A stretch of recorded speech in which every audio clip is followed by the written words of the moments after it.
თქვენ უყურებთ ანალიტიკას, მე ამ გადაცემის ავტორი ელენე კვანჭილაშვილი ვარ და დღეს თქვენს ყურადღებას შევაჩერებ კიდევ ერთხელ შუა დერეფნის პოტენციალზე. ოღონდ უფრო ფართოდ შუა აზიის რეგიონის ჭრილში და ამაში დამეხმარება დავით ციკლაური, რომელიც USA-ში 9 წლიანი მუშაობის შემდეგ დღეს PMCG-ის კვლევით ცენტრს შეუერთდა და სწორედ ამ როლში ტრანსპორტისა და ლოგისტიკის მიმართულებით იმყოფებოდა ყირგიზეთში, სადაც შუა დერეფნის პოტენციალთან დაკავშირებულ საკითხებს განიხილავდნენ. როგორც გამრეკელი სტუდიაში ჩაწერილი ინტერვიუდან გავარკვია, დავით ციკლაურს კიდევ ორი ახალი როლი აქვს. ერთი ის კავკასიის უნივერსიტეტის ლექტორია და მეორე სხვადასხვა ქვეყნებიდან უკვე ყოფილი და გაუქმებული USAID-ის ასევე ყოფილი თანამშრომლები 1000-მდე თანამშრომელი გაერთიან და ერთი კომპანიის ქუდქვეშ Venture Global და საკუთარ ძალისხმევას მსოფლიოს სხვადასხვა კუთხეში ინვესტირების შესაძლებლობების გაფართოებისკენ მიმართავენ. დავით ციკლაურს აღმოსავლეთ ევროპის, კავკასიის და ცენტრალური აზიის მიმართულება აქვს ამ კუთხით დღეს ჩაბარებული. შუა დერეფანზე საუბარი მარიამ ქრივიშვილის ბოლო პერიოდში ყველაზე ახალი აქცენტით მინდა გავხსნათ ქართული ოცნების ეკონომიკის მინისტრი გაეროს საერთაშორისო საზღვაო ორგანიზაციის ასამბლეის 34 სესიაზე სიტყვით გამოვიდა და ამასთან შეხვედრაზე რეგიონალური თანამშრომლობის მნიშვნელობის ხაზგასმისთვის ასეთი აქცენტი დასვა. გაეროს საერთაშორისო საზღვაო ორგანიზაციის გენერალური ასამბლეის ფარგლებში სიტყვით მივმართეთ დამსწრე საზოგადოებას, რის ფარგლებშიც ჰქონდა ჩვენ შესაძლებლობა, რომ ამომწურავად გვესაუბრა იმ უმნიშვნელოვანესი და მსხვილი პროექტების შესახებ, რომელსაც საქართველოს მთავრობა ახორციელებს იმისთვის, რომ საქართველოს როლი კიდევ უფრო მეტად გაძლიერდეს, განსაკუთრებით შუა დერეფნის კონტექსტში. განსაკუთრებული აქცენტი გაკეთდა ანაკლიის ღვაწლოვანი პორტის განვითარების პროექტზე, მაგისტრალური გზების მშენებლობაზე, ასევე საქართველოს რკინიგზის მოდერნიზაციის პროექტზე, რომელიც მნიშვნელოვნად შეუწყობს ჩვენი ქვეყნის სატრანსპორტო და ლოჯისტიკური პოტენციალის გაძლიერებას. დღეს ჩვენ გვქონდა შესაძლებლობა ნაყოფიერი შეხვედრები გვქონოდა გაეროს საზღვაო საერთაშორისო ორგანიზაციის გენერალურ მდივანთან, ჩინეთის სახალხო რესპუბლიკის, მალტის, სინგაპურის, ყატარის ტრანსპორტის მინისტრებთან. შეხვედრების ფარგლებში ვისაუბრებთ ქვეყნებს შორის არსებული თანამშრომლობის, სავაჭრო ეკონომიკური და სატრანსპორტო მიმართულებით ურთიერთობისა და თანამშრომლობის გაღრმავებაზე და დარწმუნებული ვართ, რომ აღნიშნული ვიზიტისა და შეხვედრების შედეგად ჩვენ გვექნება ხელშესახების შედეგები, რის ფარგლებშიც კიდევ უფრო მეტად გავაღრმავებთ ურთიერთობებს ჩვენს სტრატეგიულ პარტნიორებთან იმისთვის, რომ გაიზარდოს ქვეყნებს შორის სავაჭრო ეკონომიკური ურთიერთობები, განსაკუთრებით კი ტრანსპორტისა და ლოგისტიკის სექტორები. მანამდე თბილისის აბრეშუმის გზის ფორუმის დასრულების შემდეგ ანალიტიკამ ექსკლუზიური ინტერვიუ ჩაწერა აზიის განვითარების ბანკის ვიცე-პრეზიდენტთან ინგმინ იენგთან, კონკრეტულად საქართველოსთან მიმართებით. აზიის განვითარების ბანკის ვიცე-პრეზიდენტს ასეთი რეკომენდაციები ჰქონდა. გაუმჯობესების საკონძო მიმართულებები მოიცავს პორტებთან ინტერმოდალურ ხელმისაწვდომობასა და კონტეინერების გამტარუნარიანობის შეზღუდვებს, განსაკუთრებით ფოთის პორტში. სარკინიგზო ოპერაციების და პორტთან დაკავშირების გაძლიერება მნიშვნელოვანია, რათა რკინიგზა სრულად იქცეს მდგრად სატრანსპორტო საშუალებად. ეს პრობლემები არამხოლოდ საქართველოს ლოგისტიკურ მაჩვენებლებზე ახდენს გავლენას, არამედ კარეკის მეორე კორიდორის საერთო ეფექტიანობასა და კონკურენტუნარიანობასაც ასუსტებს ევრაზიულ ალტერნატიულ მარშრუტებთან შედარებით. სატრანსპორტო რეჟიმებს შორის უკეთესი კოორდინაცია ხელს შეუწყობს ტვირთის უფრო შეუფერხებელ და ეფექტიან გადაადგილებას საქართველოს გავლით. ამ საკითხების გადაჭრა გადამწყვეტი იქნება საქართველოს როგორც სანდო, ეფექტიანი და მდგრადი დამაკავშირებელი რგოლის როლის გასაძლიერებლად ევროპის, შავი ზღვისა და კასპიის რეგიონს შორის. საქართველოსთვის რამდენიმე სტრატეგიული ასპექტი განსაკუთრებით მნიშვნელოვანია. პირველ რიგში ქვეყანას ცენტრალური როლი აქვს როგორც კარიბჭეს კასპიისა და შავ ზღვებს შორის, ხოლო მისი ინფრასტრუქტურა, პორტები, სარკინიგზო ქსელი და ლოგისტიკური ცენტრები საჭიროებს განახლებას მზარდი მოთხოვნის დასაკმაყოფილებლად და ტრანსპორტირების სხვადასხვა რეჟიმს შორის შეუფერხებელი გადართვის უზრუნველსაყოფად. მეორე, გადამწყვეტ მნიშვნელობას იძენს საქართველოს ინვესტიციები დიგიტალიზაციასა და რეგულაციების ჰარმონიზაციაში, რაც შეამცირებს საზღვრის კვეთის დაგვიანებებს და გაზრდის კონკურენტუნარიანობას. მესამე, მნიშვნელოვანია რეგიონული თანამშრომლობა. საქართველოს აქტიური ჩართულობა კარეკის პროგრამაში, მეზობელ ქვეყნებთან და განვითარების პარტნიორებთან თანამშრომლობა ქვეყანას და რეგიონს დაეხმარება სტანდარტების დაახლოებასა და სატრანზიტო პროცესების გამარტივებაში. საერთო ჯამში საქართველოს ხელსაყრელ პოზიციაშია, რომ გახდეს კორიდორის გასწვრივ ერთ-ერთი მთავარი ლოგისტიკური ჰაბი, განსაკუთრებით იმ შემთხვევაში, თუ ის სრულად გამოიყენებს რეგიონული თანამშრომლობის შესაძლებლობებს და განამტკიცებს მდგრადობას მრავალმოდალური ინფრასტრუქტურისა და ციფრული ინოვაციების მეშვეობით. დავით ციკლაურთან გავაგრძელებთ ამ ასპექტების უკეთ განხილვას და გაანალიზებას, მათ შორის USA-თან თანამშრომლობის გამოცდილება ჩემს რესპონდენტ საშუალებას უქმნის სრულად გასაგებად კონკრეტული მაგალითების საფუძველზე ახსნას ერთი შეხედვით რთული მიმართებები და პერსპექტივები.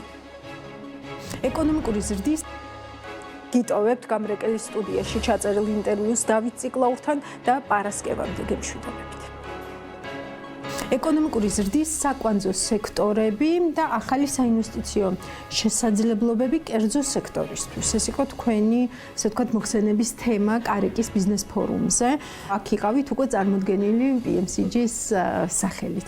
რა იყო თქვენი მოხსენების მთავარი გზავნილი? ამით დავიწყოთ. ჩემი მთავარი აქცენტი იყო სამი. ერთი ის, რომ მესაუბრა იმ რამდენიმე სექტორზე, რომელზეც ფიქრობ, რომ ყირგიზეთს აქვს საინტერესო პერსპექტივა და არა მარტო ყირგიზეთს, მთლიანად რეგიონს და პატარა შეფასება გავაკეთე და გარკვეული ფაქტებით ვესაუბრე, რომ ელექტრონული კომერცია არის საინტერესო სექტორი, რომელიც უახლოეს წლებში ალბათ სამჯერ გაიზრდება მინიმუმ ყირგიზეთში და ასევე მეზობლებთან. და მეორე სექტორი, რომელზეც გავაკეთე აქცენტი იყო სოფლის მეურნეობა, უბრალოდ აგროტექნიკი, რომელიც სოფლის მეურნეობის დამხმარე სექტორი არის.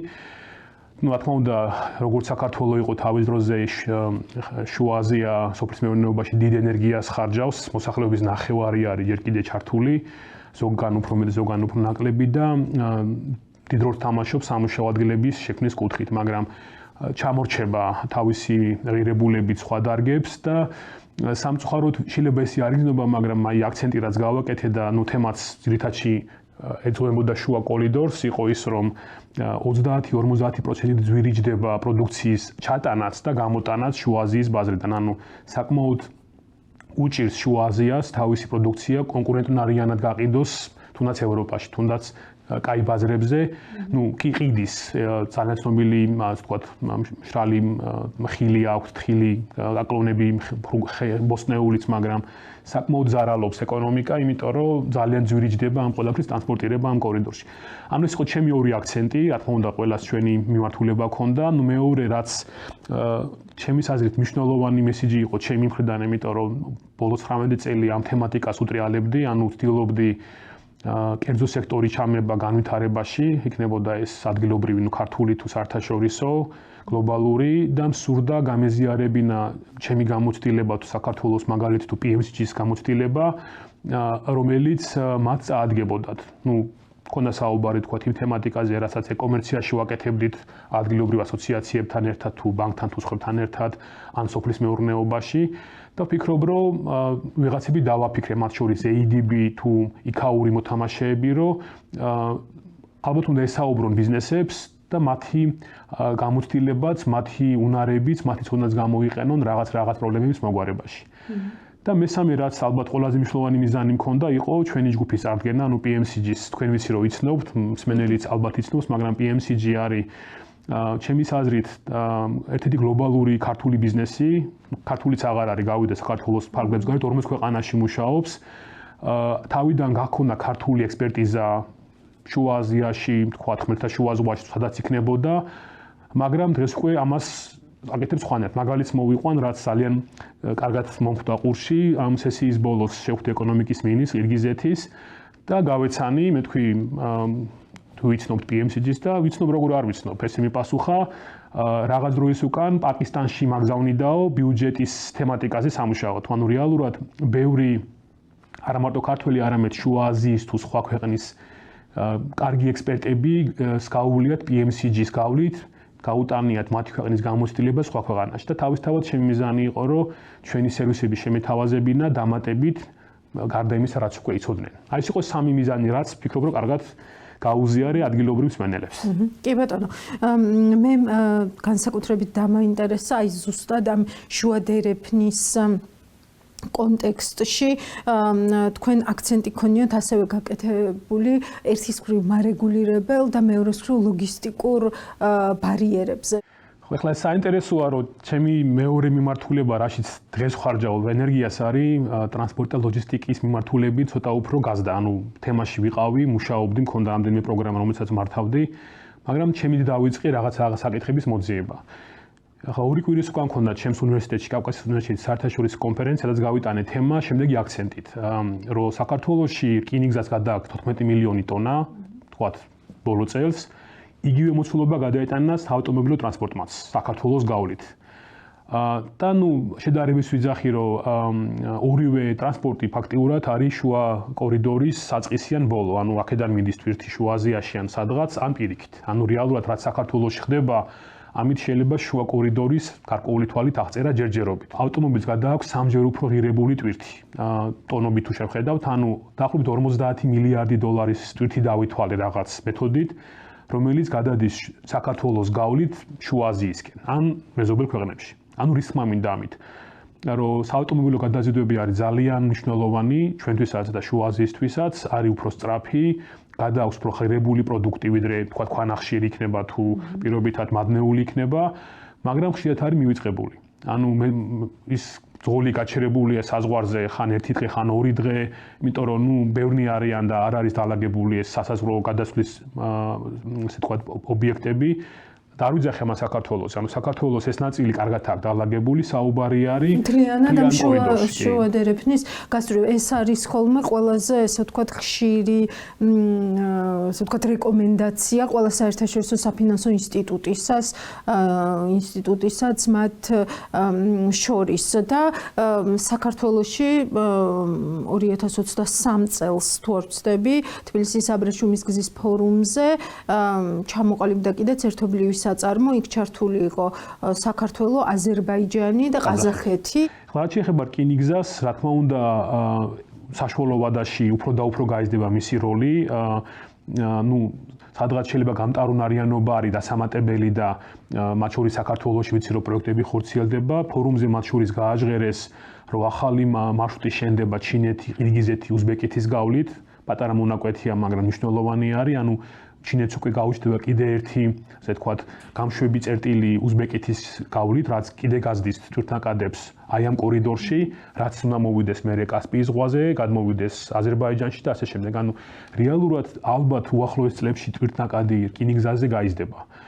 რა თქმა უნდა, აქ მნიშვნელოვანი ფაქტორი არის ისევ ჩინეთი, რამე თუ ჩინეთი ამ კორიდორს უყურებს, უფრო ალბათ სწრაფად რო გაატაროს, თქვათ, ღირებული პროდუქტი კონტეინერებით რაც მოძრაობს. იმიტომ რომ ჩინეთიდან არ მოდის მინერალები, ეს მინერალები საქართველოში მოდის შუა აზიიდან, მაგრამ ჩინეთი, რომელიც ამაში დებს ენერგიას, მისი მიზანი არის, რომ სწრაფად მიიტანოს პროდუქტი ევროკავშირის ბაზარზე.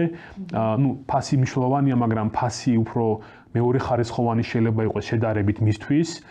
რა თქმა უნდა, ყაზახეთი თუ ყირგიზეთი ცდილობს, რომ მეტი ტრანზიტი გაატაროს ჩინური ტვირთის, რატომ? იმიტომ რომ მეტი შემოსავალია მათთვის, პოლიტიკური როლიც ეძებათ, როდესაც ამ როლს თამაშობენ. ხო, ჯამში ეს არის რაღაც სახით, რაც ვითარდება ამ კორიდორში, ვიცი რომ კასპიის ზღვაში საკმაოდ დიდი ინვესტიციები დება, როგორც აზერბაიჯანული მხრიდან, ისე ყაზახური მხრიდან, რომ მიმოსვლა უფრო დაიხვეწოს. მაგრამ ალბათ ნელა მიდის პროცესი. ახლა სამწუხაროდ მე არ ვიცი დეტალები უშუალოდ აი ამ სამი, ასე ვთქვათ, მხრიდან შექმნილი კომპანიის შედეგად რა შედეგები მოვიდა, ალბათ უფრო გამოჩნდება. ნელ-ნელა რამე თუ ტვირთი ჯერჯერობით არის, კიდე ალბათ იზრდება და გაიზრდება, უფრო მრავალფეროვანი გახდება, როგორც იქით ისე აქეთ, რაც რა თქმა უნდა მათაც გაუჩენთ ინტერესს, რომ სწრაფად იმოძრავენ და შეიძლება ხანდახან რკინიგზით უფრო მარტივია რაღაც ურთის წაღება და დროულია, ვიდრე მანქანით, რომ შევადაროთ, რამე თუ უკვე უფრო დაალაგდა ამ სამი რკინიგზის მუშაობა, ახლა თუ არ შეუშალა ამინდმა ან სხვა ფაქტორმა, უფრო გათვლადი არის და ალბათ უფრო სწორედ გეგმავენ პროცესს. ხო, ეს ინფრასტრუქტურული გამოწვევები პირველია ხოლმე, რომელიც დგება საქართველოშიც ლოგისტიკასთან მიმართებით და შუა დერეფნის ნაწილშიც რომ შევხედოთ, აშკარა არის, რომ აქ განვითარების დიდი პოტენციალი არსებობს. ამ კუთხით, ვთქვათ, საქართველოს შიგნით არსებულ ტემპს, ვთქვათ, როგორ შეაფასებდით, ხო? იმიტომ რომ ყველაფერი, რაც, ვთქვათ, შუა შუა დერეფანს შეიძლება რომ დაუკავშიროთ, მაგალითად ეს შეიძლება იყოს ფოთის პორტთან დაკავშირებული თქვათ გაფართოების პროცესი, რომელიც გაჩერებულია და თქვათ ზუსტად არც ვიცით რა ეტაპზეა, ხომ? თქვათ ანაკლიის ღრმაწყლოვანი პორტი, აქაც თქვათ გაჩერებულები ვართ და არ ვიცით რეალურად რა ხდება ამ მიმართებასთან. რკინიგზა ახსენეთ თქვენ და თქვათ აი ვაგონების ნაწილში თქვათ დიდი გამოწვევა არის და ბიზნესიც ამბობს რომ თქვათ ამ მიმართულებითაც გასავითარებელი არის თქვათ რკინიგზის განვითარება. ანუ გასაგებია რომ ეს პროექტები რთულია, ინვესტიცია ტევადია და ასე შემდეგ, მაგრამ დიდხანს იქნება ეს ფანჯარა, ესე ვთქვათ, შუა დერეფნის პოტენციალის ათვისების. ხო, ანუ ახლა რა თქმა უნდა ფაქტები არის, ზოგი ვიცით, ზოგი არ ვიცით, როგორც მე ისე ხებმა, სადღაც შეიძლება ჭორების დონეზე ვიცით რაღაც მოვლენები, ახლა ვიცი რომ რამდენიმე კომპანიის ნათქვამი აქვს ჩემთან საუბარში, რომ მეტი ტვირთი რო გქონდეთ, შეიძლება ვერ გაატარონ ჩვენი კორიდორით. ანუ თითქოს გვაქვს ინფრასტრუქტურა, მაგრამ საქმეზე რო დგება, ჭირს მაინც ახალი ტვირთის გატარება, მოქნილად, დროულად. უკვე კონკურენცია დგება, ვინც ტვირთი შეიძლება გაატარონ, ანუ რაღაც მომენტში რისკების ქვეშ დგას, მათ შორის საქართველოს მონაკვეთი, ჩემის აზრით, ну შეიძლება სხვაგანაც, მაგრამ ვიცი რომ ყაზახეთში დებენ კაპიტალს და აფართოებენ, ადმატებენ ხაზებს. აზერბაიჯანი ცდილობს განვითარებას, ახლა თქვათ ახალი კორიდორის განვითარებაზე ლაპარაკი ალბათ იცით სომხეთის გავლით. ხო, ანუ სადღაც ალბათ დროში ვიგვიანებთ. ანუ კი დრო მიდის, სხვა გზა არ აქვს, რომელიღაც კომპანიას დააკატარებ თავის ტვირთს, მაგრამ მე თუ მკითხავთ ფოთის სპორტის განვითარება უფრო მნიშვნელოვანი იქნებოდა დღეს, უფრო მალე მოხდებოდა და ვიცი რომ იქ მომუშავე კომპანიები მზად არიან სურთ ნებისმიერ დროს დაიწყო გაფართოება თავისთავად თუ გარემო მისამის საშუალება. რამე თუ როგორც თქვით, აქცენტი არის კონტეინერზე და თუთა შორის მუშაობდით ერთ-ორ კომპანიასთან ნაკადების კონტეინერიზაციაზე. რატო? იმიტომ რომ უფრო ადვილი არის, როცა კონტეინერში არის ტვირთი, ამის გადატანა ერთი ტრანსპორტის სახეობიდან მეორეზე. ანუ აქ მარტო იმაზე არ არის საუბარი, რომ უკეთესია, არამედ უფრო მოქნილი ხდება კორიდორი. კი, და ეს მულტიმოდალური ტრანსპორტის განვითარება არის რეგიონისთვისაც მათ შორის ერთ-ერთი მთავარი აქცენტი. ხო, მაგრამ ნუ მე ბოლომდე არ მინახავს ეს, კი, მინახავს პორტში სადღაც რაღა, მაგრამ ნუ ფაქტი არის, რომ ხშირად საქმე ვერ ეწევა საუბარს, ну და ეხლა რა არის იცით, აი ტვირთი მოვიდა, რატო მოვიდა ყველამ ვიცით, მაგრამ საქმეზე რომ მიდგეს შეიძლება ასევე წავიდეს. იმიტომ რისკის თემა იყო პრობლემა, ну ეხლა მე ჩემის აზრით შუა კორიდორი ყოველთვის იქნება როგორც კორიდორი, ვიღაცისთვის როგორც ალტერნატიული საშუალება, ვიღაცისთვის მხოლოდ ერთი საშუალება, ვიღაცთვის უფრო სწრაფი საშუალება, მაგრამ საკმაოდ სარისკო კორიდორია, ну ვიცით და ენერგიას ვერ ხედავ ბოლომდე საკმარისად რო იდებოდეს, რომ ეს სისტემურად ვითარდებოდეს და არა რაღაც აქცენტებით. ხო, ანუ რა ვიცი, მოკლედ მე ვფიქრობ, რომ რაც რეალურია იმის გაკეთება ღირს, ალბათ ვიდრე რაც შედარებით რთულია, ну ანაკლიას ალბათ თავისი ადგილი აქვს, მაგრამ პირადად მე ვფიქრობ, რომ ფოთის სპორტის განვითარება უფრო მოკლევადიანი კუთხით მნიშვნელოვანი იქნებოდა. PMCG ესე ვთქვათ, მათ შორის შუა დერეფნის თემასაც ყოველთვის უყურებდა, როგორც რაღაცა ამ ჭრილში ხო, რომ რეგიონალური დაკავშირებადობა გაიზარდოს და ასევე აი რაღაც სავაჭრო რეფორმის, ესე ვთქვათ, პრიზმაში განიხილავდა ყოველთვის შუა დერეფანს, ხო? აი კარეკის მაგალითად შეგვიძლია ვთქვათ, ხომ, კარეკი განიხილავს ვთქვათ დერეფანი 2-ს, რომელიც კი ბატონო შუა დერეფანს ვთქვათ ემთხვევა, ხო? მან ტრამპის ინიციატივა არის, რომელიც კიდევ ახალ ვარიანტს გვთავაზობს. თქვენს ახსენეთ, ვთქვათ სომხეთის გავლით, ანუ კიდევ ერთი ალტერნატივა. აი ამ ეტაპზე რა შეიძლება ვთქვათ? ანუ ესენი ერთმანეთის კონკურენტებად უნდა მოვიაზროთ შემავსებლებად, ანუ ამ თავისთავად ამ ბევრის არსებობა შუა დერეფანთან მიმართებით როგორ უნდა გავიაზროთ ესე ვთქვათ. უდის სხვა მაგალითს მოვიყვან და მე მგონი აქცენტს გავაკეთებ. ერთ-ერთი ქართული კომპანია, ანუ ჰერბიას იცნობთ, ადრე მუშაობდით საკმაოდ ინტენსიურად და საუბარი გვაქვს თუ რატო ვერ ყიდის ჰერბია მის პროდუქციას გერმანიის ბაზარზე. და ესეთი პასუხი გასახერბია, რომ როცა ვესაუბრები მყიდველს, მეუბნება რომ თქვა ჭირდება კვირაში 5 ტონა წვანილი, რაღაც სახეობის წვანილი. მე შემიძლია ტონა ვაწარმოო ყოველ კვირაში. ჩემნაირი კომპანია იყოს 5 ჩემს გვერდზე, უფრო ძლიერი ვიქნებოდი გერმანიის ბაზარზე. ანუ სადღაც მე ვფიქრობ, რომ აი სომხეთის კორიდორის განვითარება კი სადღაც საფრთხეს თითქოს ქმნის, მაგრამ იგივე საფრთხის მოლოდინი მქონდა ყარსი ახალქალაქი რო შენდებოდა, რომ წაიღებს ტვირს ფოთის პორტიდან. მეთმა გაკეთებული შეფასება ნანახი მაქვს. ნუ ჯამში კი მუშაობს, ამდენი წელია შენდება და ბოლომდე ეს არ მომხდარა. ანუ სადღაც ალბათ რაც უფრო მეტი კორიდორი გავა ჩვენს სიახლოვეს, მაგრამ თან ისე რომ აქაც მოიტანოს გარკვეული ინტერესი, უფრო მეტი ტვირთი შეიძლება წამოვიდეს. უფრო მეტი ინვესტიცია ჩაიდება აზერბაიჯანის მონაკვეთზე, იმიტომ რომ ეხლა თუ არსებული ტვირთის გადატანაზეა ლაპარაკი, კი საფრთხეა, მაგრამ ჩინეთი იზრდება. ეხლა მაგალითად იგივე ფორუმზე პაკისტანიდან იყო დელეგაცია და საუბარში ახსენეს, რომ გვინდა ინტერნეტ კაბელის ჩადება პაკისტანიდან, თქვათ უზბეკეთში, რომ ინტერნეტი მივიტანოთ. ანუ ვიცი რომ იგივეზეა ლაპარაკი კასპიის ზღვაში, იგივეზეა შავ ზღვაში, ანუ რეალურად უკვე პაკისტანია საინტერესო მოთამაშე. იქ დღეს თუ არ ხვალ ავღანეთი გამოჩნდება ბაზარზე, ანუ იმის მამინდა რომ რეალურად ტვირთი გაიზრდება, როგორც მიმავალი, ისე წამომავალი.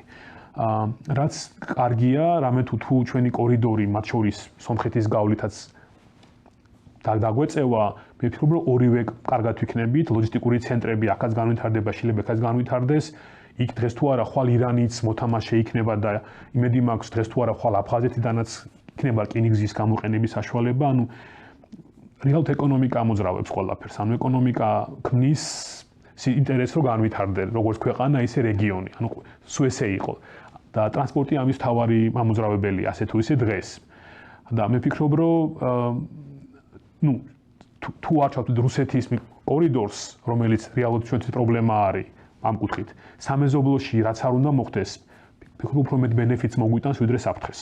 თქვენ ახსენეთ ჩინეთი, ვთქვათ და ჩვენ ვხედავთ, რომ ვთქვათ ქართული ოცნება აღარ ამ ურთიერთობებს ჩინეთთან, ვთქვათ ირაკლი ყობახიძე იყო დიდი დელეგაციით ჩინეთში და ასე ვთქვათ არაერთხელ, აი გარედან როგორ აღიქმება საქართველოს აი ეს ასე ვთქვათ გაზრდილი აქცენტი ჩინეთთან თანამშრომლობაზე?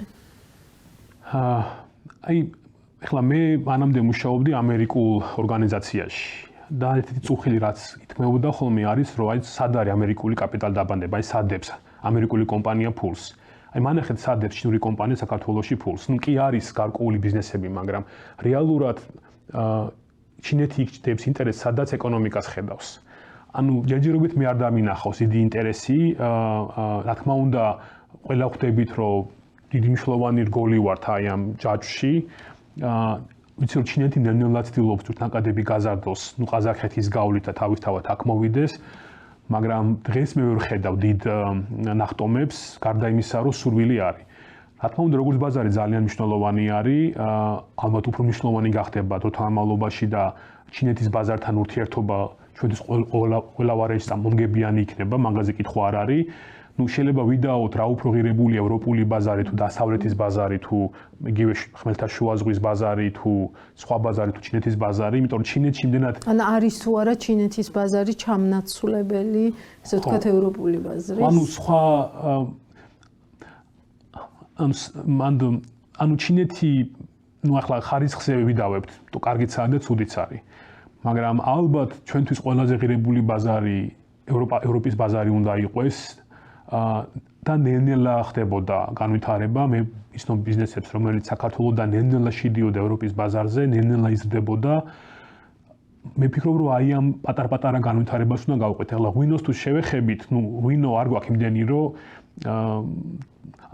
როგორ ვთქვათ, ანუ პატარა ეკონომიკა გვაქვს საბოლოო ჯამში, რა ჩინეთის ბაზარი ძალიან დიდია ჩვენთვის, მაგრამ და ევროპის ხარისხის მოთხოვნაც, ესე ვთქვათ, შესაძლოა კიდევ უფრო მეტად ამცირებდეს იმ ბაზარს, რაც ჩვენ გვაქვს, ხო? ანუ რეალურად ექსპორტის თვალსაზრისით. იმდენად ცოტა გვაქვს ჩვენ ყველაფერი, ცოტა გვაქვს, არა მრავალფეროვნად ბევრი გვაქვს, მაგრამ რომ ხარისხზე უნდა ქონდეს აქცენტი და სწორება და ხარისხიან ბაზარს ვეძებდეთ. ანუ რომელიც მეც გადაიხდის. ორგანული პროდუქცია ვაწარმოოთ, თქვათ, უნიკალური ვაწარმოოთ, ის რაც აი ღვინოს ჩემს ერთ ყოფილ უფროს ეუბნეოდი ხოლმე, აი სერბეთს უფრო მეტი მოყავს ღვინო თუ საქართველოს. რა თქმა უნდა საქართველოს, არ არის ესე.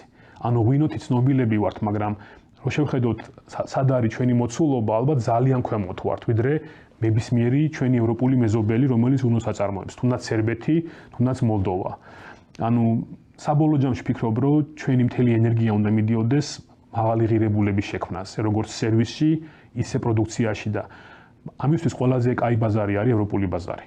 აი ამ რაც ვისაუბრეთ, ესე ვთქვათ, ამ ხნის განმავლობაში თქვენ როგორ ფიქრობთ, ქართულ ოცნებას რა სტრატეგია აქვს ამ ეტაპზე არჩეული შუა დერეფანთან დაკავშირებით? უფრო სწორად, როგორ ხედავს შუა დერეფნის ღირებულებას? ხედავს როგორც ესე ვთქვათ ტრანზიტულ როლს მხოლოდ თუ რაც ერთხელ EDB მითხრა, რომ ჩვენ გვინდა რომ მხოლოდ ტრანზიტული ქვეყანა კი არ იყოს საქართველო, არამედ რეალურად მან შექმნას დამატებული ღირებულება და ეს დამატებული ღირებულება დოვლათის სახით ქვეყანაშივე დატოვოს. ეხლა მე მოგწევით ჩემი ისტორია 3 წლის უკან ხვდები უზბეკ კოლეგებს, რომლებიც იძახიან, რომ რუსეთის ფაქტორის გამო უზბეკური ხილი, ანუ ჩირი ასე ვთქვათ, ვეღარ მიგვაქვს ევროპაში. რატო? იმიტომ რომ მანამდე ჩადიოდა ბალტიის ქვეყნებში, ხდებოდა დაფასოება და შეტანა თქვათ პოლონეთის, გერმანიის ბაზრებზე. ანუ ისინი ეძებდნენ საქართველოში კომპანიებს, რომლებიც აი ამ როლს ითამაშებდნენ, ანუ წამოიღებდა უზბეკურ ჩირს, მისცემდა ამას საბოლოო სახეს და შეიტანდა თქვათ ევროპულ ბაზარზე. ანუ მე ვეძები კომპანია, მაგრამ ვერ ვნახე. იგივე სიტუაცია ჰქონდა ჩვენ, მაგალითად შარშან PMCG-მ გააკეთა შეფასება თუ ევროკავშირში ინტეგრაციის გამო, ანუ რა ურთიერთობაც გვაქვს ვაჭრობის კუთხით, რამდენად აძლევდა მეტ აქტივს ყაზახურ ნედლეულს. თქვათ, მაგალითად შეფასების დროს დავინახე, რომ აქ რო აწარმო ზეთი, საუბარი არის საოჯახო, ანუ საჭმელი ზეთია საუბარი, ყაზახურ ნედლეულით უფრო მომგებიანია ევროკავშირის ბაზარზე თუ გადიხარ. ანუ ჯობია ყაზახეთში კი არ აწარმოო ზეთი, არამედ აქ წამოიღო ნედლეული, თუნდაც ნახევრად დამზადებული ნედლეული და აქ ჩამოასხა ზეთი. და ეს არის ბევრი სხვა რამ პროდუქტი. ანუ ჩემი აზრით, აი ყველა იძახის, რომ შუა კორიდორი უნდა იყოს ეკონომიკური კორიდორი, ანუ value added უნდა ხდებოდეს და ამაში მე ვფიქრობ, რომ საქართველოს ძალიან კაი როლის თამაში შეუძლია. აზერბაიჯანსაც შეუძლია, მაგრამ უფრო საქართველოს. მაგრამ ალბათ უფრო მეტის შეგვიძლია ვიდრე ვთამაშობთ. ანუ ინვესტიციების მოზიდვა შუა აზიიდანაც შეიძლება საქართველოში ამ კუთხით, ანუ შეიძლება ეს არ იციან ბოლომდე, შეიძლება ამის მიტანა არ ხდება ბოლომდე, რომ აქ ხდებოდეს იქიდან წამოღებული ნედლეულის დაფასოება, შენახვა, შეიძლება საუბარი იყოს როგორც სასუქზე, რომელიც ბევრი მოდის დღეს, ან ნედლეული სასუქისთვის, ისე თქვათ ბამბაზეც იყოს საუბარი, მაგრამ ნუ ვერ ხედავ. ანუ კი, რაღაცები ხდება, მაგრამ ალბათ სწორედ არ ხდება, ან იმ ტემპით არ ხდება, რომ მეტი მოიტანოს. და ეს რომ მოხდეს, ანუ იგივე ყაზახური კაპიტალი რო ჩაიდოს ფოთში, ან სადმე ახლო-მახლო, რა თქმა უნდა, მას ინტერესი იქნება, რომ ეს ამუშაოს. ანუ გრძელვადიანშიც შეიძლება აქ დარჩეს. ანუ მე ვფიქრობ, რომ ბათუმში ყაზახების ყოფნა გამართლებულია, რამე თუ ცდილობენ ამუშაონ ბათუმის პორტი, მათ შორის ნავთობის კუთხითაც. ანუ რაც უფრო მეტი იქნება მსგავსი ინტერესი შუა აზიიდან საქართველოში, მით უფრო მეტი ტვირთი წამოვა. კურსში მოსახვედრია თქვენი აქცენტი მათ შორის, ასე ვთქვათ, კერძო სექტორის როლზე და კერძო სექტორის მიერ ამ შესაძლებლობების დანახვაზე და ამ შესაძლებლობების გამოყენებაზე. საქართველოში, ვთქვათ, რამდენიმე პლატფორმა არსებობს, რომელიც გარკვეული პერიოდულობით, ვთქვათ, ზუსტად შუა დერეფანზე აკეთებს, ასე ვთქვათ, აქცენტს. მათ შორის არის მაგალითად EUGBC-ის შავი ზღვის პლატფორმა, ახლაც ფორუმი და კონფერენცია, თუმცა როგორც თვითონ ორგანიზატორები წუხდნენ, ანუ იმ ფორუმზე, ვთქვათ, საერთოდ არ იყო ქართული ოცნების წარმომადგენელი მისული, მაშინ როდესაც ბიზნესები სხვადასხვა ქვეყნებიდან იყვნენ, მათ შორის იმ ქვეყნებიდანაც რამდენიმე თქვენც ახსენეთ. აი, შესაძლებელი არის შუა დერეფნის, ესე ვთქვათ, პოტენციალის ათვისება ამის განვითარებას, რეალურ განვითარებაზე საუბარი, თუ აი ეს სინერგია არ იქნება, ესე ვთქვათ, ერთის მხრივ ხელისუფლებას, მეორეს მხრივ ვთქვათ, ისეთ ორგანიზაციებს შორის, როგორც PMCG-ია და ასევე ვთქვათ კონკრეტულად ბიზნესს შორის. მე სუვიძახი, რომ ქართველებმა უნდა ვიმუშაოთ ერთად ყველგან. იქნება ეს საქართველოს გარეთ თუ საქართველოს შიგნით. ანუ მე პირადად ესეთი დამოკიდებული მაქვს. ირგიზეთში მაგალითად ვიყავით 3 საქართველოსდან და 2 ქართველი იყო უზბეკეთიდან. ანუ ფაქტიურად უზბეკეთში საქმიანობენ ქართველები და იქიდან ჩამოვიდნენ ირგიზეთში რო გაფართოებულიყვნენ. და საკმაოდ კარგათაც. ანუ რეალურად შეგვიძლია, თან კარგად შეგვიძლია. მაგრამ არ ვიცი, პრობლემა ხარ მინდა პოლიტიკური შეფასება მივცე აი ამ პოზიციას, მაგრამ გვაქვს შანსი, აი სუვიძახი, რომ საქართველოს აქვს შანსი იყოს შვეიცარია ამ საუკუნეში. ანუ უფრო რეალურად არის აზიასა და ევროპას შორის, ვიდრე შვეიცარია არის. ანუ სუვიძახი, რომ საქართველოს შეუძლია იყოს, ანუ კარიბჭე ევროპული ინდუსტრიისთვის აზიაში. არა მარტო შუა აზიაში, არამედ იგივე ირანში, იგივე პაკისტანში. ანუ შეგვიძლია ამ როლის თამაში, მაგრამ უნდა ჩვენ შევძლოთ შიგნით ჯერ სწორი როლის დანახვა, ანუ ერთმანეთთან მუშაობა შევძლოთ. ანუ ბევრად უფრო მეტის მოტანა შეუულია ჩვენს კარგად ყოფნა საქართველოს, ვიდრე როგორც დღეს ვართ. ახლა მესმის, რომ ბევრი ქართული ბიზნესი გარეთ გადასულა და გარეთ ეძებს გაფართოებას. იმიტომ რა ვეღარ იზრდებიან. კი, შანსი არის გაზრდის, მაგრამ ურჩევნია წავიდეს დუბაიში, წავიდეს იგივე უზბეკეთში, მანამდე უკრაინაში მიდიოდნენ, ანუ იზრდებიან იქ. იმიტომ რომ აქ ვეღარ ხედავენ გაფართოების საშუალებას, რაც გასაგებიც არის და გულდასაწყვეტიც არის. იმიტომ რომ რეალურად აი ერთად შუა აზიაზე სწორებით შეიძლება ჩვენ შემდგომი 10 წელი, 15 წელი საკმაოდ კაი ეკონომიკა შევქმნათ, რომელიც თვითონ იმუშავებს, ანუ თვითონ მოიტანს ტვირთს, თვითონ შექმნის ეკონომიკას. და აი რა არის დღეს, ვთქვათ, აი აქ ზრდის მთავარი ბარიერი ბიზნესისთვის? გარემო? ну ალბათ მაინც მე თუ მკითხავთ გარკვეული რისკები არის ეშინიათ უკვე გარკვეული ენერგიის ჩადება იქ სადაც ანუ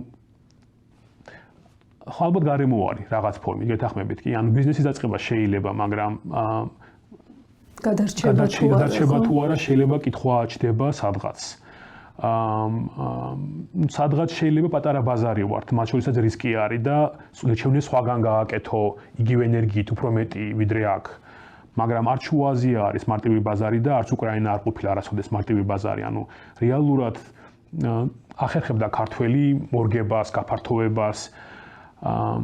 მაგრამ რა გითხრათ, ფაქტი არის, რომ პოტენციალი გვაქვს მაგრამ გამოყენება ბოლომდე არ ხდება. ხო, მე მესმის და მეც ესე ვთქვათ არ ვცდილობ ხოლმე რომ მაინც რაღაც პოლიტიკური მიმართულება მივცეთ ჩვენ საუბარს, მაგრამ ძნელია ხოლმე ეს, როდესაც ვთქვათ იგივე UGBC ძალიან მარტივად ხსნის, რატომ არ იყო ქართული ოცნების წარმომადგენელი იმ ფორუმზე, იმიტომ რომ იმ ფორუმს ესწრებოდნენ ევროკავშირის ელჩები. ანუ ეს მოცემულობა არის დღეს ქვეყანაში გვინდა თუ არ გვინდა და ამ კარიბჭეს ხო რეალურად ორი კარი აქვს ხო ანუ სავარაუდოდ ჩვენი რეგიონისთვისაც საქართველო მიმზიდველი არის იმიტომ რომ სიტყვა შეიძლება ეთქმოდეს კარიბჭის ორივე ბოლოსთან არა და მე ვფიქრობ რომ კონკურენცია მთავარ მამოძრავებელი ძალა ყველაფრის ანუ ეხლა მართალია სომხეთის კორიდორი ძალიან შორეული პერსპექტივა არის მაგრამ ჩვენ თუ არ დავინახეთ რომ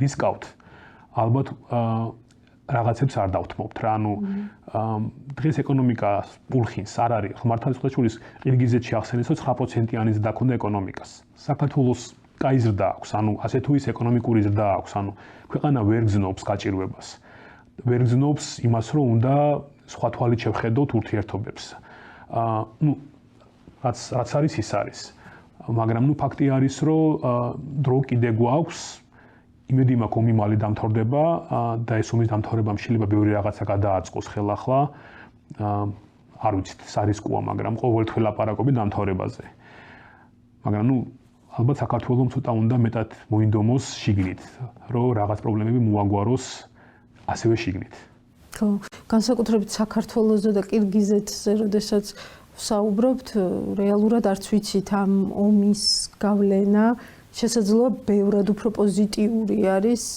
საქართველოსთვისაც და კირგიზეთისთვისაც, ანუ იმ ვაჭრობის რიცხვები ყოველ შემთხვევაში, განსაკუთრებით ავტომობილებით ვაჭრობა, ხლა ამას აჩვენებს აშკარად, ხო? ანუ ეს დევს, ესე ვთქვათ, ზედაპირზე თავისი სამწუხაროდ კითხვის ნიშნებით და ჯერჯერობით კარგია, რომ ამ კითხვის ნიშნებს არც ერთი დადებითი პასუხი, ესეთი მკაფიო ყოველ შემთხვევაში არ მიუღიათ, ხო? ხო, ნუ რეალურად რუსეთის ეკონომიკა ვაჭრობს ჩინეთში, ვაჭრობს სადღაც, ანუ ყველა მეზობელი რაღაც სახით ეკონომიკით საზრდოობს რაღაც სახით. ზოგი ხურავს საზღვარს, ზოგი ვერ ხურავს, ზოგი არ ხურავს.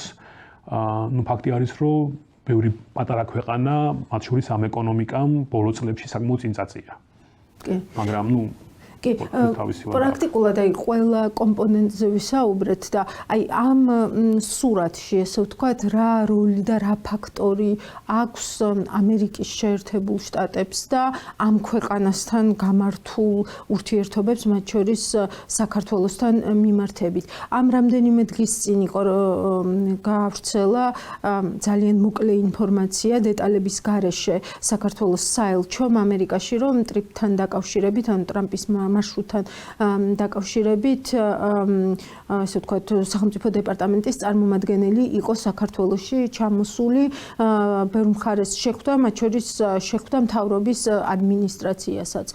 თუმცა კომენტარების გარეშე ჩაიარა ამ შეხვედრებმა და ბევრი დეტალი არ ვიცით რეალურად აი ამ საქმიან კონტექსტში, არაპოლიტიკურში, ვთქვათ, რაზე შედგა საუბარი ამ ნაწილში. მნიშვნელოვანი არის თუ არა, რომ ასეთი ტიპის ინფორმაციები მათ შორის იყოს გამჭვირვალე, მათ შორის კერძო სექტორის მოთამაშეებისთვისაც. ნუ რა თქმა უნდა, ამერიკას ინტერესი აქვს შუა აზიის მიმართულებითაც და სამეზობლოშიც, ჩემი აზრით, და შუა აზიაში ბაზარია ერთი ყველასთვის საინტერესო, როგორც ევროკავშირისთვის, ამერიკისთვის და 80 მილიონი ადამიანი, ნუ თან ბაზარი, რომელიც ყოველ წელს იზრდება. მარტო უზბეკეთში ყოველ წელს მილიონი ბავშვი ამთავრებს სკოლას. ანუ საკმაოდ ზრდადი არის, საკმაოდ პერსპექტიული ბაზარი არის და ეს ყველას აინტერესებს, მაგრამ ამერიკას, ნუ მით უმეტეს ბოლო პერიოდში ალბათ ყური მოვყარით, რომ მინერალების თემა აინტერესებს და შუა აზია ასევე ძალიან მდიდარია ამ კუთხით. რომელთაც სარგებლობს რუსეთი, რომელთაც ალბათ სარგებლობს ჩინეთი, მაგრამ ბევრად არ ამგონია, ანუ რეალურად დღეს რუსეთი იყენებს შუა აზიურ რესურსს, ნედლეულს, რომ უფრო მეტი შემოსავალი იშოვნოს. ყიდულობს იაფად, ყიდის ზვირად სადღაც, ან თავისთვის იყენებს. ხო, ახლა ვიცი, რომ ეს ერთი ინტერესია, სხვადასხვის ასევე რამდენიმე კვირის უკან გაიმართა ვაშინგტონში C5+1 ფორმატით შეხვედრა, სადაც მთელი შუა აზია და ამერიკა მონაწილეობდნენ, ანუ ტრამპს ინტერესი აქვს, რომ იქაც აგრძნობინოს როგორც რუსეთს, ისე ჩინეთს, რომ მასაც აქვს ინტერესი. რაც შეეხება ჩვენ სამეზობლოში, ნუ ფაქტი არის, რომ ომი დასრულდა, რაც ძალიან უცნაურად მოხდა, სწრაფად მოხდა, რაც ყველას ალბათ არ ელოდა არავინ ამ ფაქტს, სასიამოვნოა რაც მოხდა. მათ შორის ის, რაც ტრამპმა მოახერხა სომხეთ-აზერბაიჯანის ნაწილზე მოითხოვს შემდგომ ნაბიჯებს და მე დარწმუნებული ვარ, რომ ტრამპი შეეცდება აი ამ კორიდორს გარკვეული პრაქტიკული სახე მისცეს. რა ფორმით, რა სახით, ვინ ჩადებს ამაში ინვესტიციას, სამწუხაროდ დღეს არ არის ცნობილი, მაგრამ დარწმუნებული ვარ, ამას ჩადებს აზერბაიჯანიც, თურქეთიც, სომხეთიც, სომხური დიასპორაც ჩადებს გარკვეულწილად და მათ შორის ამერიკაც ჩადებს. რამე თუ ეს კორიდორი იმუშავებს, ყველა შეეცდება, რომ სიმშვიდე იყოს, იმიტომ რომ ეკონომიკა არის ფაქტიურად. ეხლა ჩვენ მქონდა ადრე ორი პროგრამა, მე სადაც მუშაობდი, ერთი იყო რეგიონალური ტურიზმის პროგრამა და მეორე იყო რეგიონალური ტრანსპორტის, წყლის პროგრამა. ტრანსპორტიც ჰქონდა, მაგრამ ჰქონდა სხვა კუთხით, ანუ რეალურად ხშირად ეკონომიკა უნდა დაანახო მეზობლებს, რომ ერთმანეთს მოერგონ. ტურიზმი ერთ-ერთი მათგანი იყო, ანუ სომხეთი, საქართველო, თქვათ, აზერბაიჯანი, თუ შეეცდება თავი გაყიდოს რეგიონალურ წილში, უფრო მეტ ღირებულ ტურისტს მოიზიდავს, ანუ რომელიც ჩამოვა არა მარტო ერთი ქვეყნის, არამედ ჩამოვა რეგიონის სანახავად. დარჩება 2 კვირა, უფრო მეტი ვიდრე 3 დღე. ნუ წყალი კონფლიქტის თემაა ყოველთვის, ვიცით და საქართველოშიც ქონია მსგავსი მაგალითები, თუნდაც 2008 წლის ომის დროს წყალი იყო მთავარი საწყისი პრობლემა. ანუ რეალურად იმის მამინდა, რომ ეკონომიკამ უნდა გაუჩინოს თულ მეზობლებს, რომ ერთმანეთთან შეგუებულები იყვნენ. და ალბათ ეს კორიდორი აუცილებლობაც არის მათ შორის, რომ ცალკე აზერბაიჯანს არ ქონდეს ინტერესი თუ რამე აირიოს, რამე თუ ეს ეკონომიკურად ჭირდება და მათ შორის მის რეგიონთან დაკავშირებს და ცალკე სომხეთი შეეცდება რომ წნარად იყოს. ADB-ის ჩართულობაზეც მინდა რომ გკითხოთ, ანუ რა შთაბეჭდილება დაგრჩათ ესე ვთქვათ, აი ვთქვათ რეგიონთან მიმართებითაც და ამ რეგიონში უკვე საქართველოსთან მიმართებითაც ვთქვათ, რამდენად აქტიური არის ბანკი. ახლა ADB ვიცი რომ საქართველოში დღეს ყველაზე მსხვილი მოთამაშეა, მე არ ვიძახი ევროკავშირზე როგორც დონორზე, მე ვიძახი ADB ძირითადში მაინც ცეცხლს იძლევა ასე თუ ისე, მაგრამ ინვესტიციების მოცულობა, რომელიც ADB-ის კაპიტალიდან ხორციელდება, საკმაოდ მოცულობითია საქართველოში. არ ვიცი სომხეთზე, მაგრამ სომხეთში მე ვფიქრობ, რომ ძალიან გაიზრდება საერთაშორისო დახმარების მოცულობა, როგორც ADB-ის ისე ამერიკული თუ ევროკავშირის მიმართულებით, იმიტომ რომ მოინდომა სომხეთმა და ყველა ცდილობს რომ დაეხმაროს ამ მოდგომაში. თან სომხეთს უჭირს, ყოველთვის უჭირდა, დღესაც და ადრეც უჭირდა, რეალურად შანსი აქვს, რომ გადალახოს ბარიერი. ADB საქართველოშიც სხვილია, სომხეთშიც ალბათ სხვილია, თუ არა გაიზრდება, შუა აზიაში ძალიან აქტიური მოთამაშე არის, მაგრამ კიდე ერთი ფაქტი მინდა ვახსენო, რაც შეიძლება ბევრმა არ იცოდეს, ADB-ში მსხვილი ინვესტორი არის ამერიკა და მსხვილი ინვესტორი არის იაპონია. ანუ ADB-ც შეიძლება ჟღერს როგორც აზიური, მაგრამ დიდი წილი აქვს და მათ შორის ავტორიტეტი ამერიკას. ანუ რეალურად ამერიკას ADB-ის გამოყენებაც შეუძლია როგორც აი ამ კორიდორის განვითარებაში, ისე ხელის შეშლაც, თუ რამე არ იქნება. იგივე არის მსოფლიო ბანკშიც. ანუ საქართველოს შეიძლება პირდაპირ დაფინანსებას არ ღებულობს ამერიკიდან დღეს, მაგრამ ძალიან დიდ რესურსს ღებულობს იმ ორგანიზაციებიდან, რომელშიც ამერიკას აქვს ინტერესი. იგივე არის EBRD, რომელიც არის ევროპული. ანუ იმის მინდა რომ რეალურად საქართველოში დიდ როლს თამაშობენ აი ეს მოთამაშეები, რომელშიც ამერიკულ და ევროპულ ინვესტორებს ძალიან დიდი როლი აქვთ.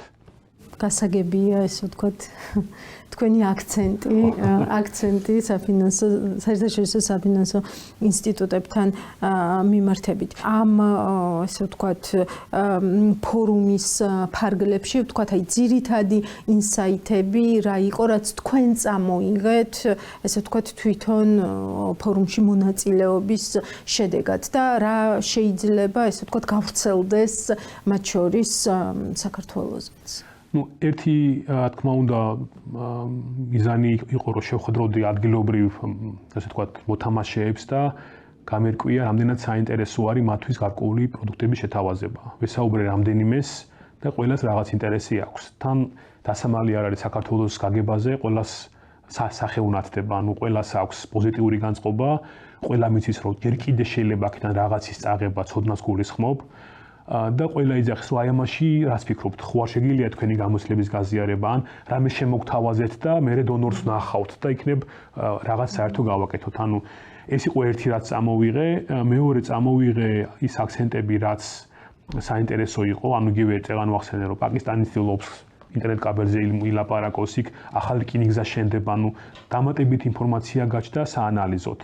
ვესაუბრეთ ადგილობრივ ასე ვთქვათ think tank-ებს, რომელიც დაინტერესებულია კვლევებში ჩაებას, რამე თუ ისინი ხედავენ, რომ ინფორმაციის ნაკლებობა არის მინიმუმ აი ამ კორიდორში. რა ვიცი, თან გავიცანი მათ შორის ქართველი კოლეგები, რომლებიც უზბეკეთში არიან და ვფიქრობ, რომ იქაც ერთად უნდა ვიმუშაოთ, რომ უფრო მოვძლიერდეთ, იმიტომ რომ უზბეკური ბაზარიც ეხლა ვითარდება და კონკურენცია უფრო და უფრო გაიზრდება და ხოდაშორის რამდენიმესგან მაგაგებული, რომ ბოლომდე ვერ ჯდებიან ერთად ქართული ბიზნესები და ესეც კიდე ერთი საშუალება ეს გამოვიყენებ, რომ არა ვართ კონკურენტები ქართველები. მით უმეტეს როცა გარეთ გავდივართ. ანუ ერთმანეთს თუ არ დავეხმარეთ, სხვები წაგვართმევენ იმ ბაზარსაც და აი ეს კონკურენტუნარიანი, თუმცა კონკურენტული დამოკიდებულება არ წაგვადგება. ანუ ცოტანი ვართ რა, ანუ ბევრად უფრო ძლიერები არიან ჩვენი მეზობლები, რომლებიც ერთად მუშაობენ. თუნდაც სომხები, თუნდაც აზერბაიჯანელები, თუნდაც თურქები, ანუ ქართველებს რაღაც ხანდახან გვაქვს ხოლმე ის ნაკლი, რომ ერთმანეთს ხელს უშლით. რაც სამწუხარო არის. ასე რომ მოდი ვითანამშრომლოთ. აი ბანანოდათ თქვენ ახსენეთ რომ ჯერ კიდევ აქვთო ამ რეგიონის ქვეყნებს რომ მათ შეუძლიათ ცოდნის სახით რაღაც წაიღონ საქართველოდან და აი როდესაც ვთქვათ საქართველოს მაგალითზე ხსნით ხოლმე რაც შეიძლება სწორედ აი ტრანსპორტს ლოგისტიკას ვთქვათ შუადერეფანს უკავშირდებოდეს აი რომელ რეფორმებზე აკეთებთ ხოლმე რეალურად აქცენტს და რა არის ის რეფორმები რითაც ჩვენი მეზობლები ჯერ კიდევ როგორც თქვენ თქვით ინტერესდებიან აი ცოდნის წამოღების თვალსაზრისით. მე ვიცი რომ საბაჟო ნაწილი იყო ყოველთვის საინტერესო, აი ყავდა დელეგაცია შარშან წინ ბათუმში, სადაც ვანახეთ საქართველოს თურქეთის საზღვარზე თურქეთის მოძრაობა როგორ ხდება და ერთი ჯგუფი ყვებოდა რომ ქალბატონი იჯდაო 4 ენაზე ლაპარაკობდა, მებაჟეზია ლაპარაკი, ანუ ამითაც აღთვალებულები დარჩენ, მაგრამ 3 წუთში კვეთდა სატვირთო მანქანა ჩვენ საზღვარს. სისტემა მოძველებულია, მაგრამ მაინც მუშაობს, ამუშავებენ ისე რომ ხელი არ შეუშალონ. მე მახსოვს კიდე მაგალითი ქონდა საკმაოდ საინტერესო, უზბეკეთში ყავდა დელეგაცია შარშან ჩვენი საბაჟოდან და ის შეხვედრაზე თქვეს რომ დაგვავალა ჩვენმა ხელმძღვანელმაო რომ ერთ თვეში უნდა გადავიდეს ჩვენ საზღვარზე საბაჟო მომსახურება 5-დან 2 სერვისი, ანუ ნიშნავს რომ 5 სააგენტო დღეს დგას და ერთ თვეში უკვე 2 უნდა ვიდგეთო. საბაჟოს უნდა აიღო გარკვეული ფუნქციები თავის თავზე, როგორიც არის სოფლის მეურნეობის ელემენტი, ჯანდაცვის და ასე შემდეგ. კი ბატონო, მოდი მომავალ კვირას დაგაკავშირებთ ჩვენ საბაჟოსთან, რომელმაც 10 წლის უკან გააკეთა ეს რეფორმა და თუ შეიძლება ხვალევეო, ანუ გვეჩქარებაო, ანუ რეალურად ჯერ კიდე გვაქვს მას 10 წლის წინანდელი რეფორმების შედეგები აინტერესებთ ჯერ კიდე. მაგრამ ჩვენ ქონდა მაგალითი, როდესაც უზბეკური და ყაზახური მოდელის ჩამოტანა გვსურდა საავტომობილო გადაზიდვების ნაწილში, საუბარი არის გადაზიდვის ნებართვის გაცემაზე. პირიქით საქართველოში? იმიტომ რომ იქ ელექტრონულად ხდება უკვე გაცემა, საქართველოში ჯერჯერობით ქაღალდზე ხდება. ანუ რაღაცეებში უკვე მე თუ მკითხავთ გაგვასწრეს. უზბეკებმა ძირითადში, იმიტომ რომ ტემპი აკრიფეს, მართალია ჯერ კიდე წინ ვართ, ალბათ, ბევრ რამეში, მაგრამ ტემპი აკრეფილი აქვს, მაგრამ რაღაც, ნუ კიდევ ქონდა მაგალითი, უზბეკურთან ჩამოვიყვანეთ მაგიდის სუფრის, ყურძნის ტექნოლოგია, იმიტომ რომ ყველაზე გამოცდილები არიან მაგიდის ყურძნის მოყვანაში. მაგრამ მხოლოდ ესეთი მაგალითები ქონდა რა, მაგრამ ეხლა ნელ-ნელა წამოვიდა. მე ვფიქრობ, რომ უახლოეს წლებში უზბეკეთს შეიძლება ყირგიზეთსაც, ანუ ვცდილობენ, ხედავენ, რომ უნდა წინ წავიდნენ. უჭირთ, უფრო რთულია იქ რაღაცების აკეთება, მაგრამ ფაქტი არის, რომ აი როგორც ვახსენე, ყირგიზეთს 10%-იანი, 9%-იანი ზრდა აქვს ბოლო წლები უკვე, მათ შორის ტრანსპორტში ხედავს პერსპექტივას და სწორედ მაგას იძახის, როგორ ეძახიან ტრანზიტ ქვეყანა კი არაო, connecting land, ანუ ქვეყანა, რომელიც აკავშირებს, დამაკავშირებელი, ეს აქვს სლოგანი ყირგიზებს. და ცდილობს, რომ უზბეკური ბაზარი, ყაზახური ბაზარი ჩინეთს დააკავშიროს. და მათ ხედავენ values. მესმის. მანამდე მუშაობდი USA-ში, დასამალი არ არის, 19 წელია. რასაც ვაკეთებდი საქართველოსთვის და სულ ეკონომიკურ პროგრამებს მართავდი ეს პერიოდი და ანუ შესაბამისი მთავრობა, რომელსაც ვემსახურებოდით, გვისმენდა, ანუ ეკონომიკის სამინისტროს, ფინანსის სამინისტროს, ოდესაც რაღაცას თავაზობდით, ყოველთვის გებულობდა რატო თავაზობდით და გვისმენდა. ანუ ამ რეფორმაზეც მოდიოდა ურთიერთობა, ქონდა უკვე გეგმები, მაგრამ ყველაფერი გაჩერდა. და ბევრი სხვა რამეც იყო გეგმაში, რაც გაჩერდა, რატომ, არ შევეხები. მაგრამ ფაქტი არის, რომ თუ სწორედ აუხსნი, როგორც საქართველოს მთავრობას, ისე თქვათ უზბეკურ მთავრობას, მე დარწმუნებული ვარ გაიგებს. ხანდახან ახსნაც ჭირს ხოლმე, ანუ სწორედ დანახვებაც ჭირს, რომ მიხვდეს რატომ უნდა გააკეთოს რაღაც ნაბიჯი.